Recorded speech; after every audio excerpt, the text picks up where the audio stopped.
வந்து திட்டுறப்ப இந்திய கணவர்களோட செயல்பாடுகள் பாத்தீங்கன்னா பல பேர் இங்க என்னன்னா சால்ட் ஜாப் சொல்லுவாங்க. அதாவது நான் ட்ரிங்க்ஸ் குடிக்கல. ஸோ இது படத்துல நிறைய விதம் பார்த்துருப்போம். ஸோ வர்ற சீன் தான் அது. ஃப்ரெண்டோட பார்ட்டி, ஸோ இப்படி சொல்றது. சில பேர் பாத்தீங்கன்னா சனிக்கிழமை ஆனாலே அந்த வெள்ளிக்கிழமை நைட்டு இல்ல சனிக்கிழமை ஆபீஸ் லீவ்ல ஆனாலே எஸ்கேப் ஆகி போயிருவாங்க. ஸோ ஃப்ரெண்டை பார்க்க போவாங்க. ஸோ இப்படிப்பட்ட பேர் சில பேர் இருப்பாங்க. அதாவது மனைவியை ஏமாத்திட்டு ஏதாவது ஒரு காரணம் சொல்லிட்டு பார்ட்டி அப்படின்னு சொல்லிட்டு போய் ட்ரிங்க்ஸ் அடிக்கிறவங்க இப்படிலாம் இருக்காங்க. இதுல என்னன்னா சில பேர் முன்னாடியே சொல்லிட்டு மனைவியோட அனுமதியோட போறவங்க சில பேர் இருக்காங்க.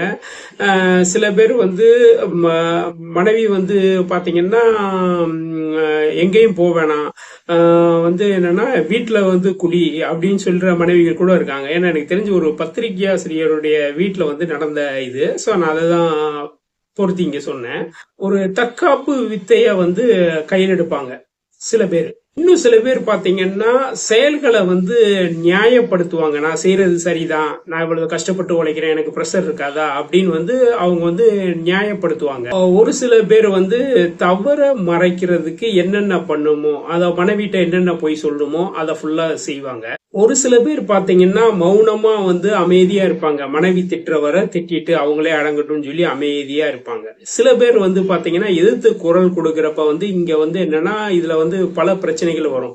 ஒண்ணு சண்டை அவங்களுக்குள்ள நடக்கும், அந்த ரூமுக்குள்ளேயே முடியும். ஒரு சில சண்டை என்னன்னா குடும்ப உறுப்பினர்ல எல்லாத்துக்கும் தெரியற மாதிரி இருக்கும். ஒரு சில சண்டைகள் பாத்தீங்கன்னா அந்த சந்து இந்த ஏரியா அளவுல ஒரு திருச்சண்டையா மாறும்.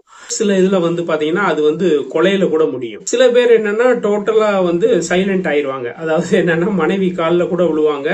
சில பேர் என்னன்னா அன்னைக்கு தண்டனையா கால் அமைக்கி விடுவாங்க. நம்மளுடைய ஃப்ரெண்டு ஒருத்தவர் சொன்னதான் சொன்னேன். ஸோ அவர் என்னன்னா ஸ்ட்ரெயிட்டா குடிச்சிட்டு போனாருன்னா ஸ்ட்ரெயிட்டா காலில் போய் விழுந்துருவாரு. சோ அன்னைக்கு நைட்டு என்னன்னா கால் அமைக்கி விடுவாரு. சோ அதுதான் அது அவருடைய இது விஷயம். சில சமயம் மனைவி திட்டுறத அதாவது சில வீட்டுல பாத்தீங்கன்னா ரொம்ப அன்பான மனைவி இருப்பாங்க.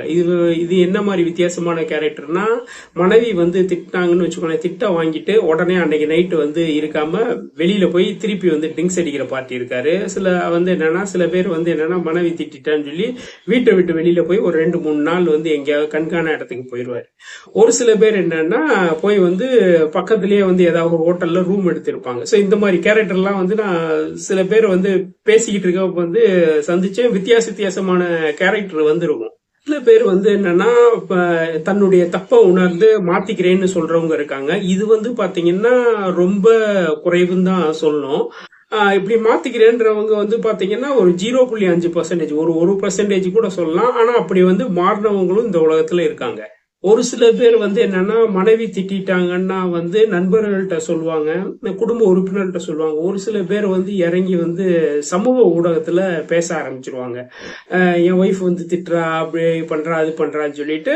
சோ அது ஒரு வித்தியாசமா சில யூடியூப்ல சில பேர் பண்றாங்க. அத ஓப்பனா போட்டு அது மூலம் யூடியூப்ல தனக்கான அங்கீகாரத்தை பெறாங்க, ஆதரவு பெறாங்க.